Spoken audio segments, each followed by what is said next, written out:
Shorting the housing market with an ETF?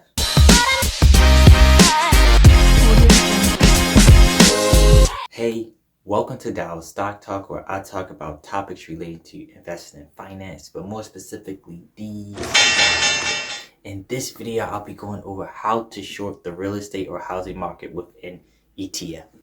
But before we get started, make sure you smash the like button because it helps YouTube algorithm. It helps YouTube know that you follow content that my videos reach a broader audience. Now, a lot of you guys may be familiar with that the housing market has been doing really well lately. In the past, couple of years. But with interest rates rising, a lot of people may be concerned that the housing market could be in for a downturn. Now, would I necessarily bet against that the housing market will fall? No, I particularly wouldn't. But I definitely just wanted to let you know that they do have ETFs, what they call inverse ETF, that allow you to bet against the housing market. So if the real estate market and the housing market goes down, your ETF goes up. And they call it inverse ETFs. Now, the thing about these things, there's some very important things that you need to know about these ETFs before you end up getting it. But it's probably one of the easiest ways to short the housing market and the stock market. Now, of course, you can always have puts and options and stuff like that. But one of the easiest ways in the stock market to bet against the housing market is to get an inverse ETF. So the way it would go is if the housing market and real estate market goes down with the index, then your returns will go up. And then the vice versa, is the housing market goes well and the real estate market does well, your ETFs will go down. But don't worry, I'll explain everything. So if you think the housing market will end up crashing or face a downturn, you could use an ETF, that's right, an inverse real estate ETF, to make money if the price of homes or the real estate market goes down. Now, if you're not necessarily familiar with shorting is when you borrow securities and then you trade it back at a later date, which you're hoping it goes down so you can make money. In layman's term, when you short something, when the housing market does bad, you make money. When the housing market does good, you don't make money. Now, a lot of you guys may be familiar with Michael Burry. He ended up shorting the housing market through 2008 and end up making a lot of money, and also I believe the Netflix original The Big Short. Now, would I recommend shorting? No. I mean, if you are a more advanced trader, you have a lot more experience with investing, maybe so, but I definitely wanted to present to you another opportunity where you can make money by shorting real estate or shorting the housing market. Now, there's very important things that you need to know whenever you're dealing with the real estate ETFs and inverse ETFs altogether. By the way, if you don't know what an ETF is, it's a basket of particular stocks. Most of the time they track an index. In this particular one, the inverse real estate ETF, it would track the US real estate market. Now, the thing about it is there's some very important things that you would need to kind of go over with these particular ETFs, as well as leverage as well. And I'll go over all that in general. Just know that the real estate ETFs, you really have to be able to actively manage these ETFs. So it's not like a buy and hold strategy or anything like that. This is for someone who's probably going to be actively monitoring it daily, because things in this ETF market can change drastically. So every particular day they end up resetting. So that's kind of an important thing that I'll end up letting you know. Now let's scroll down to see some of the ETFs that you could particularly use. So they have three different ones. They have popular ones. It's ProShares Short Real Estate. That's about $18. Ticker REK. They have ProShares Ultra Short Real Estate, which is a leverage. I'll go over that. A 2x leverage. And they have Direction Daily Real Estate Bar 3x. And that ticker is DRY. And I'll go over it.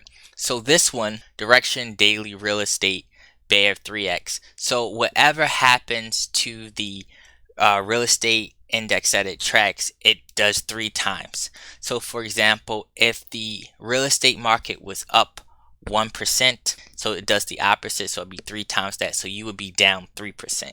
Now if the real estate general index is down 3%, then you would actually be up 3 times that, so you'd be up 9%. And one of the important things that you need to remember is the fund targets to reset daily. So if you hold it overnight, they rebalance it, so that whole tracking thing would get all messed up. So these, you have to look at it by a day-to-day basis, so you have to actively be monitoring this, at least for the day. I would not hold it overnight, because when they rebalance it and they adjust it, so even if it particularly goes, the housing market still goes down, you could still particularly end up losing money because they have to rebalance it.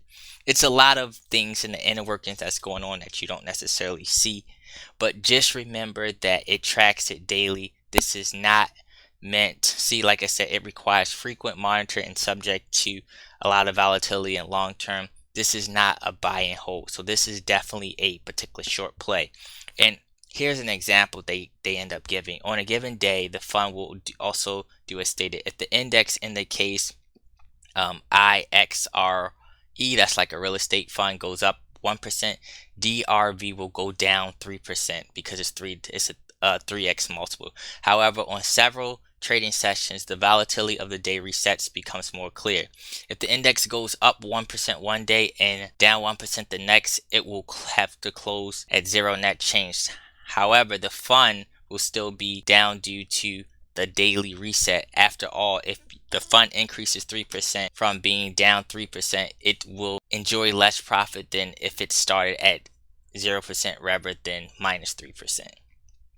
So the other one, as you can know, is the ProShare Ultra Real Estate ETF. It's similar to the same one as this, but except it's 2x. So if the real estate market goes up 1%, you would end up losing 2%. If the real estate or housing market index goes down 2%, you would be up 4%. And don't worry, I'll end up showing you an example. And the other one, this is kind of like the regular one, which is directly inverse. It's called the Pro Short Real Estate ETF. Its ticker symbol REK, and it's just kind of it's directly inverse. So if the real estate index goes up 1%, then you would be down 1%. If the real estate index goes down 1%, you would be up 1%. And by the way, this is the Dow Jones US Real Estate Index. That's what index that you would kind of be tracking. So just know that it's day to day. Now I'm going to actually show you an example. Now, as you can see, this is the regular one, Pro Short Real Estate ETF, REK. As you can see, as of today, you gotta look at it, remember, day by day, down 1.82%. This is the other one, the extra short. This is with the 2x. As you can see, it's 2 times that. Since that was down 1.82%, this one is now down 3.47%. So, and the other one, the 3x one, in one particular day, because it's 3 times that amount of loss, so it'll be 5.85. Of course, it's not going to be perfect, but in general, you kind of can get a feel for it. Now, this one, I use this to a closer one. This is Vanguard Real Estate ETF, so it kind of does the inverse of how that one does. This is an ETF, and I'll end up showing you. I'll end up showing you. So here is a particular chart. What I did was the Vanguard one is VNQ. That's the light blue one. So this is the Vanguard one. As you can see, for the day it finished 1.2. This is the dark blue, the ones you can see with the, like the little dots and stuff. That's the inverse one, so it's down 1.1%, see inverse. And this one is the 3x leverage one, so it's multiple of 3, so it'll be 3 times. So as you can see, that follows that, and it's down minus 3.8%. Remember, it tracks it on the day-to-day basis, so holding it overnight. So if the market was down 10% for the week, it's not like, oh, you'll be up 10%. Remember, every day it tracks just for that particular day. Holding it overnight, it'll just mess up to remember. If you wanted to go over the expense ratio is pretty high for these 0.95%, but most of the time you'll hold them. Well, I guess it depends on how many positions you hold them per day, but the expense ratios on these are sky high. 0.95 for this one. This is the 3x one, 0.99. So it looks like, and 0.95. So it looks like the expense ratio is super high. So keep that in mind when you are looking at these particular ones. I wanted to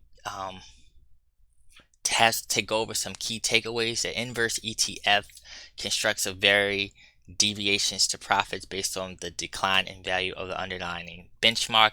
Inverse ETF allows investors to make money when the market or the underlying index declines, but without having to sell any shorts.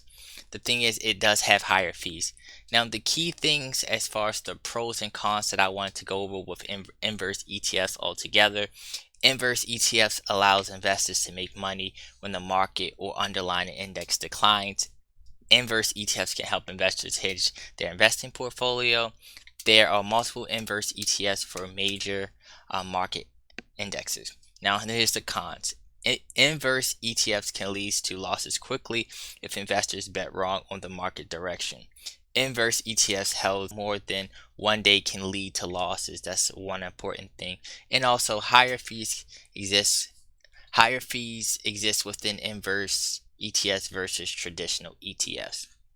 Here's some key takeaways with inverse real estate investment trusts. Its exchange traded funds has significantly outperformed the market in the past year through sophisticated investing using the ETF primarily as short-term instruments. ETFs was the best one-year trailing returns with those particular three. These ETFs short exposure to the securities tracked by the Dow Jones U.S. Real Estate Index. All three of these index is a variety of swaps that provides bearish exposure to the industry.